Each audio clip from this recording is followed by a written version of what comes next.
Shalom, this is Mark. Want to start by, of course, giving all honor, praise, and glory to Yahweh, by Hashem, Yahweh Shai, by Hashem, Makar. Devil wanted to say the elder apostle, great millstone, rule well and teach well. Because I shalom to you, brothers, as well as a few sisters might be tuning in, listening, and learning. And just a quick in transit while me and the brother Elder Daniel on the road, going into, I wanted to do a lesson on this title that I seen that the brother did. It says, they hate the correction. It says, they hate the correction of them that watch over their souls. You know, and I was meditating on this because there's a lot of guys that's out here that's supposedly pushing the doctrine, you know, of Yahweh Shai Shai, and they got the doctrine from men who did his work over them, but they still don't appreciate or rather step in their order under those men who taught them. You know, so just getting right into it. The title of this brother's lesson, they hate the correction of them that watch over their souls. Getting right into some precepts. This is the book of Ephesians. Well, actually, first and foremost, I'm gonna get this. I'm gonna get this in 1 Timothy.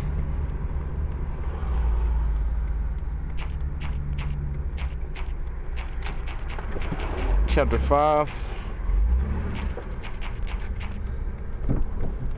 It says, one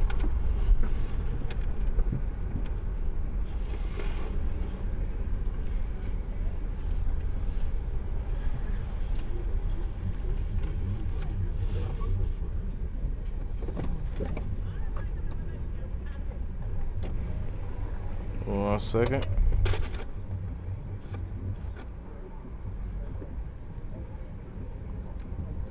This book is 1 Timothy chapter 5 and verse 17. It says, let the elders that rule well be counted worthy of double honor, especially they who labor in the word and doctrine. And I was meditating on this because you got a lot of guys who come into this thing, specifically more younger guys like myself, you know, learn about this truth, learn about the, you know, different breakdowns of the scriptures, learn about how we the Israelites, but then they go off and they do their own thing as if, you know, the men that was over them never even taught, as if the men that was over them never received the doctrine from the men who was before them, you know, because we know through the information that was given us the order in which how this doctrine came out.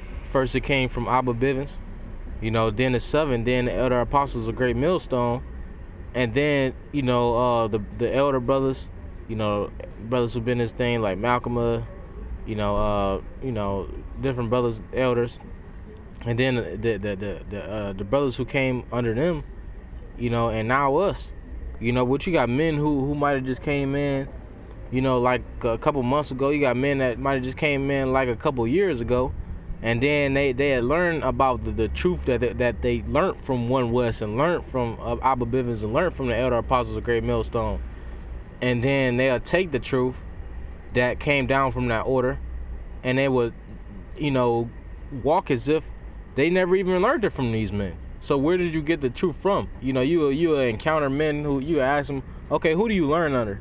And then they'll say, oh, I learned from the Holy Spirit. Well, that's not logical. Who did you specifically learn under? What men taught you this truth? You had to learn under someone. Matter of fact, this is book of Acts chapter 8 and verse 31. It says, and he said, how can I accept some man should, matter of fact, I'm gonna start from the top. This book Acts chapter 8 and verse 30. And Philip ran hither to him and heard him read the prophet Isaiah, and said, understandest thou what thou readest? So he asked him if he understood what he was reading in the scriptures. And he said, verse 31, and he said, how can I except some man should guide me? And he desired Philip that he would come up and sit with him. Yeah, so how are we supposed to learn unless some man is guiding us in that learning? We can't learn on our own, you know. We can't teach ourselves. We have to have men that's over us in order to teach us, you know. Matter of fact,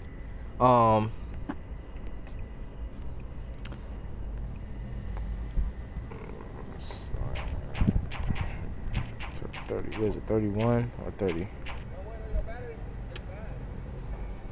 God damn it. See? Turned out exactly as I feared. We're gonna keep pushing. All this was a waste of fucking time. Oh, damn it. I'm so sorry. Oh, shit. Was you recording? Yeah, no, that's alright. I'm gonna keep going. That's not gonna stop this. Let's head on over to pull apart. Alright, It says, Alright. Well, if it's no good, you can keep it. But they put it on there, and as soon as they put it on there, about 10, 15 minutes started beeping bad. Okay. Alright, my man. This is the book of Sirach chapter 31.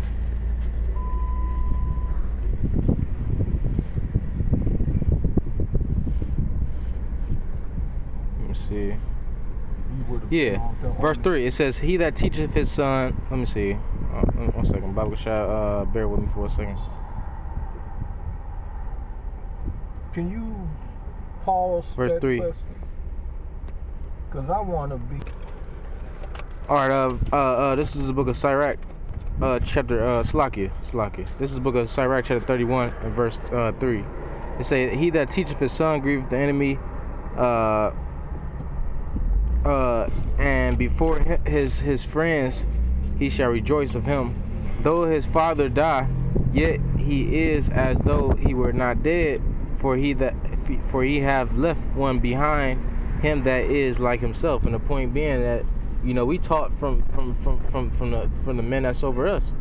You know, so if you don't, you know, if you don't even consider the men that you would learn under, you're pretty much a bastard, and you're not a son. You know. So, getting back to the precepts, this is the book of Hebrews chapter 13 verse 17. It says, obey them that have the rule over you, and submit yourselves, for they watch for your souls, and they that must and that must give account, that they may do it with joy and not with grief, for that is unprofitable for you. You know, so, you know, these are the men that watch over our souls. Specifically the elder apostles. So these are men who've been doing this for over 30 years, who've been doing this for over 20 years, who've been doing this for over 10 years. You know, so when you got men that just came into this thing and just think that they know it all automatically, when it's been men who've been doing this repetition and doing this, having this experience for years upon years, that's just straight up powerful, man. You know, it says, obey them that have the rule over you, and submit yourselves, for they watch for your souls, as they that must give account. You know, because they pretty much, these are other Apostle Great Millstone. They pretty much responsible for our souls in a way, man. You know, because they the ones who teaching this doctrine. You know, the Lord got them teaching this doctrine. You know, so if you just, you know, you're not even giving double honor to the elder apostles, you know, then that just signifies that you don't want them watching for your soul. You just want to be a loner. You just want to be alone. You know, do it your own way. You know, which the Lord is gonna allow you to do it to your own way, to your own destruction. It says that they may do it with joy and not with grief, for that is unprofitable for you. So if you're not, acknowledging the men that was before you, you know, and you just want to do it your own way, that's unprofitable, man. That's not fruitful. That's not bearing fruit, man. You know, because these are the same men that's looking for numbers. You know, they want to do it their own way. They look for numbers to glorify themselves. You know, the Lord ain't looking for numbers. You know, He looking for sincerity once again. But look at 1 Corinthians chapter 14 verse 40. It says, let all things be done decently and in order. That's out of order for a man to grow up under his fathers, which are our fathers. You know, spiritually our fathers is the elder apostles. You know, and the men under them. You know, the men that we learned under. You know, when I came to the truth, I wasn't just learning under the elder apostle Great Millstone.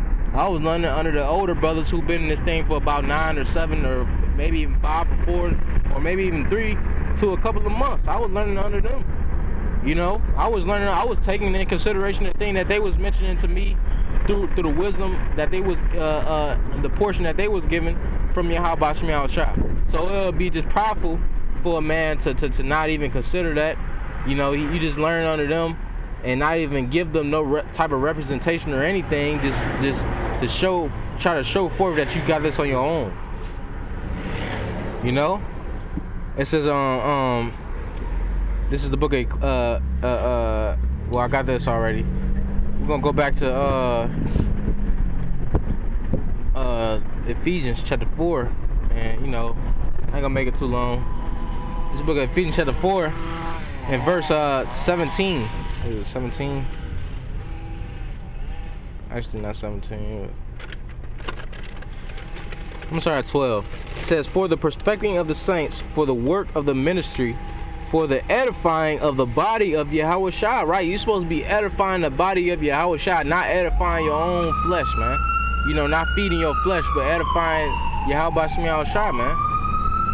Because you not falling under the order, what is that gonna do for the body, man?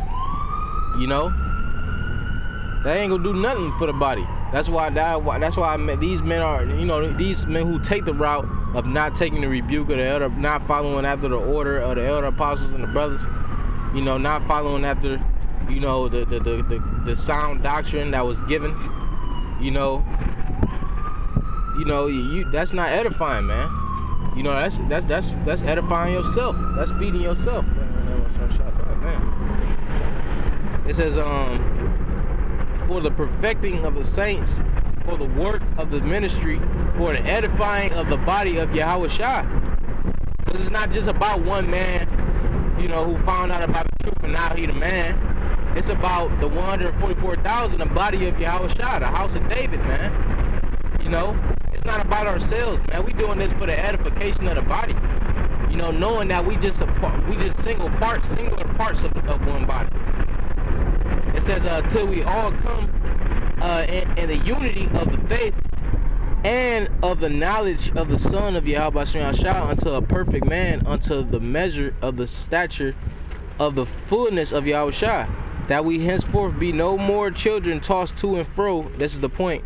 That we henceforth be no more children tossed to and fro and carried about with every wind of doctrine, right? Hey, because a lot of these guys who come in and they just learn under the Holy Spirit, so-called, you know,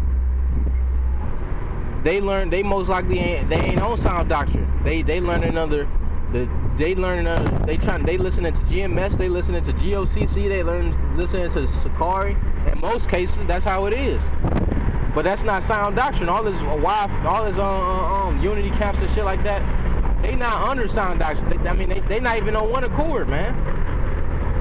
You know, one member, like Apostle Tar went into this the other day, one member might be saying Yahweh Shai, one member might be saying Yahuwah, one member might be saying Yahuwah, one member might be saying Jesus Christ. That's totally out of order, man. You know? But that's the route these guys take because they looking for numbers, man. You know? They not looking for the salvation of Yahweh Shai. Ultimately, that's what it boils down to.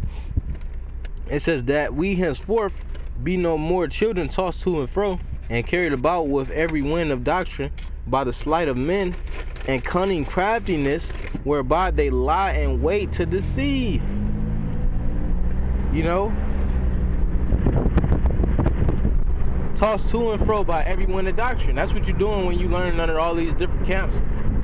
You know, except for just staying in order. You know, staying sincere and just and you know, and following order, man. You know, but these are the same guys that don't want to follow order. They don't want to take rebuke. You know, you ask them what you learn under. Once again, oh, I learned under GOCC. Okay, that's cool. Well, let them know. All right, well, I recommend that you learn under only the Elder Apostle Great Millstone. Now is a problem. You know. Now the demon side popping out of. It says, but speaking the truth in love may grow up into him in all things, which is the head, even Yahushua. You know, but you know that's That's hey. Oh yeah. It says even ahead, which is Yahweh Shah. Once again, we not doing this for ourselves, but we doing this for Yahweh Shah, man. This is His will, man. You know, this is His work. You know. But Lord's willing is edifying. I ain't gonna really stretch it longer than that. Dwight Yabashin Shah for giving me the spiritual lesson. Till next time I say Shalom and a Baba Ball.